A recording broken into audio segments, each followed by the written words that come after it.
Nagmistulang away kalsada ang operasyon kontra droga sa South Cotabato matapos mauwi sa habulan ang pag-aresto sa target na sakay ng SUV.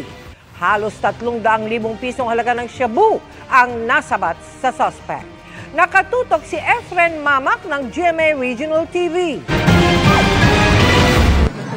Nabulabog ang bahaging ito ng Pulumulok, South Cotabato pasado alas 5 ng hapon kahapon.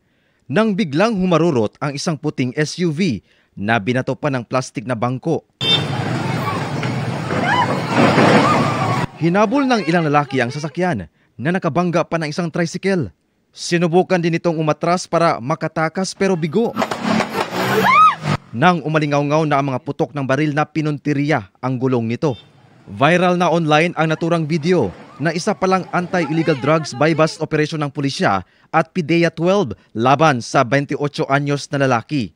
Nung nalaman po niya na operatiba pala or isang pulis yung kanyang katransaksyon, isa po ay tumakbo, pinilit po niyang makasibat sa pagkakaaresto ng mga pulis.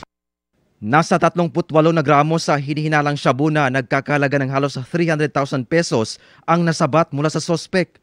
He was previously arrested po ng PIDEA and he is now on probation dahil nga po sa plea bargaining. Kalalabas lamang po niya this February. Paglabas po niya ng February, na-monitor na po siya agad ng ating mga operatiba na ayun pong kanyang illegal transactions ay pinagpatuloy po niya. Tumangging magbigay ng komento ang suspect nang tanungin kaugnay sa mga aligasyon. Tinuod ba itong mga allegations nga involved ka sa drug ko, no? Or dili? Kasi kamatuoran na to, sir. Wala.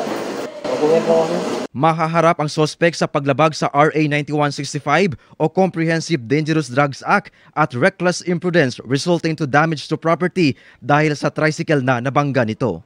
Mula sa GMA Regional TV at GMA Integrated News, Efren Mamak, nakatutok 24 oras.